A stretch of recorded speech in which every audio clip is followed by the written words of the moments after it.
Hello dearest learners, my name is Mohit Misra and you have started watching English Learnology. Friends, I hope that the video which I made on previous days you must be enjoying and it will be very informative for you and you must be practicing it daily.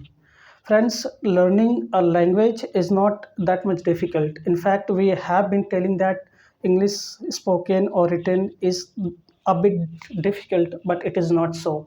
Practice is everything. Practice makes a man perfect. You too can be perfect if you practice every day.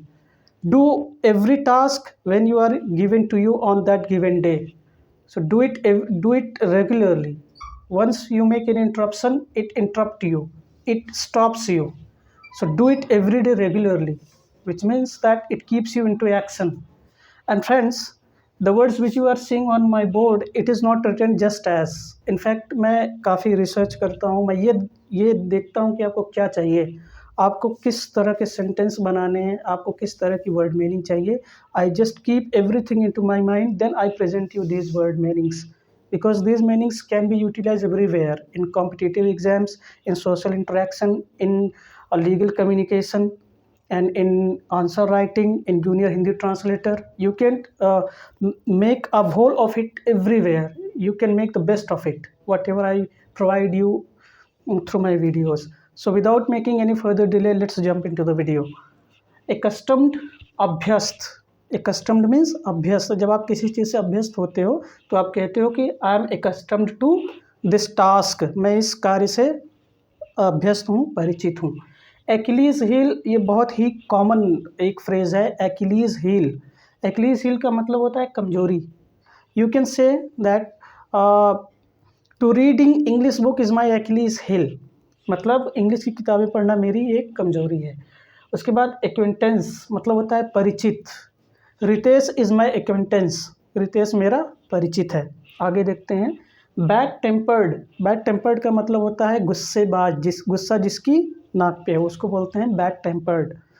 उसके बाद beat about the bush, घुमा फिरा कर बातें करना. कुछ लोग ऐसे होते हैं जो सीधे टॉपिक पे नहीं आते, पॉइंट पे नहीं आते, वो घुमा फिरा के बातें करते हैं, तो उसको बोलते हैं beat about the bush. Please come to the point, don't beat about the bush. उसके बाद cold hearted.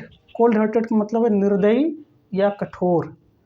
My uncle is very cold hearted person. Collision मतलब होता है टक्कर. The two vehicle collisioned on the road.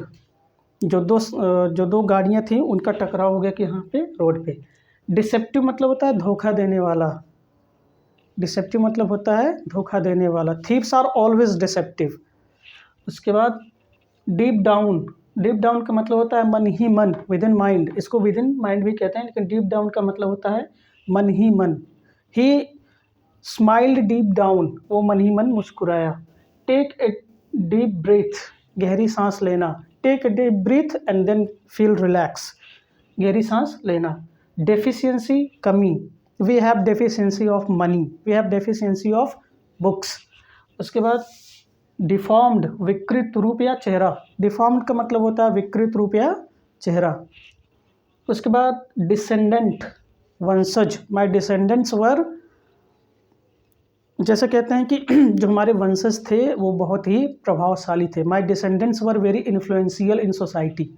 उसके बाद देखते हैं एक्लिप्स, ग्रहण. एक्लिप्स का मतलब होता है ग्रहण, जब ग्रहण लगता है, जैसे चंद्र ग्रहण, सूर्य ग्रहण. तो चंद्र ग्रहण को कहते हैं मून एक्लिप्स और सूर्य ग्रहण को कहते हैं सन एक्लिप्स. सो आई होप कि ये वर्ड मीनिंग्स बहुत ही काम की साबित हो रही हैं आपके लिए.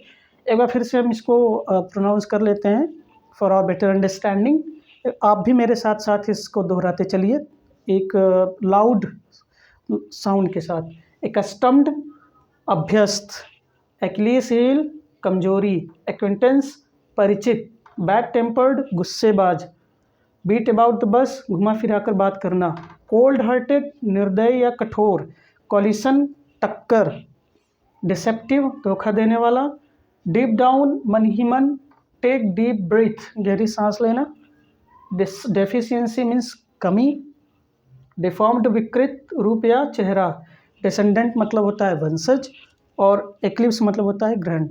So friend, that's it for today. I hope it is worth watching you this video. So I'm very thankful to you that you people are responding very well, and I'm trying my level best. मैं अपनी पूरी तरह से अच्छी कोशिश कर रहा हूँ हिंदी टू इंग्लिश और इंग्लिश टू हिंदी आपको वर्ड मीनिंग देने की, और इससे भी अच्छी अच्छी वर्ड मीनिंग्स और रिसर्च करके मैं लाता रहूँगा. Till then keep learning, keep working hard. Thank you very much.